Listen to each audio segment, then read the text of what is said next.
Stress అనే sex శృంగారం అనేది ఒక పవర్ఫుల్ శృంగారం చేసినప్పుడు ఎనర్జీ ఎక్స్చేంజ్ జరుగుతుంటుంది.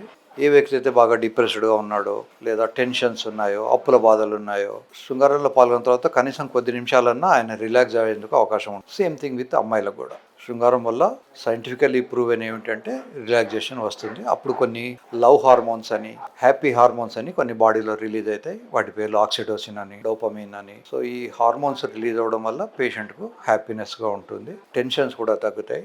ఎవరైతే రెగ్యులర్గా సెక్స్లో పాల్గొన్నారో వాళ్ళందరికీ కూడా ఒబెసిటీ వచ్చే అవకాశం ఉంటుంది. అప్పుడు ఏంటంటే అక్కడ ఉన్నటువంటి అసంతృప్తిని ఫుడ్ తీసుకోవడం వల్ల దాన్ని సప్రెస్ చేయడానికి ట్రై చేస్తారు. ఎక్కువ స్ట్రెస్ ఉన్నప్పుడు కార్టిజోల్ అనేది ఎక్కువ శరీరంలో నిల్వ ఉంటుంది. హై కార్టిజోల్ ఉన్నప్పుడు మీరు భోజనం చేస్తున్నా కూడా బ్రెయిన్కు సంకేతాలు అందవు. బ్రెయిన్ అనుకుంటుంది ఇంకా నేను ఆకలితో ఉన్నాను, నాకు ఇంకా తిండి కావాలనుకొని అందుకనే తింటూ ఉంటారు. రెండోది అలా తినడం వల్ల ఎక్సెస్గా ఫ్యాట్ వచ్చేసి వికారంగా తయారైపోతుంది. స్ట్రెస్ ఉన్న మనుషులు ఎక్కువసార్లు శృంగారంలో పాల్గొంటే స్ట్రెస్ కూడా తగ్గుతుంది. బింగి ఈటింగ్ అంటారు, విచిత్రమైన ఈటింగ్ కూడా తగ్గిపోతుంది. ఈటింగ్ ఏంటంటే క్రేవ్ ఉంటుంది, తినాలి అన్న డిజైర్ ఉంటుంది. ఆ డిజైర్ కార్టిజోల్ ఉన్నప్పుడు వస్తుంది కనుక తగ్గిపోతుంది. కార్టిజోల్ ఎక్కువైనప్పుడు బాడీ అనుకుంటుంది ఇది మనం త్వరలో ఏదో ఫెమైన్ ఫేస్ చేయబోతున్నాం కనుక ఎక్కువ తినాలి, ఎక్కువ ఫ్యాట్ దాచిపెట్టుకోవాలి. ఎనర్జీలో ఎప్పుడు కూడా ఫ్యాట్ను లాస్ట్కు వాడుకుంటుంది శరీరం. మనం ఫుడ్ మానేస్తే మొదట్లో కొంచెం ఉన్న కొద్ది రోజుల తర్వాత ఏమవుతుందంటే శరీరంలో ఉన్న ఫ్యాట్ కదలడం స్టార్ట్ అవుతుంది. అందుకనే హంగర్ స్ట్రైక్ చేసేవాళ్ళు విపరీతమైనటువంటి ఫ్యాట్ లాస్లో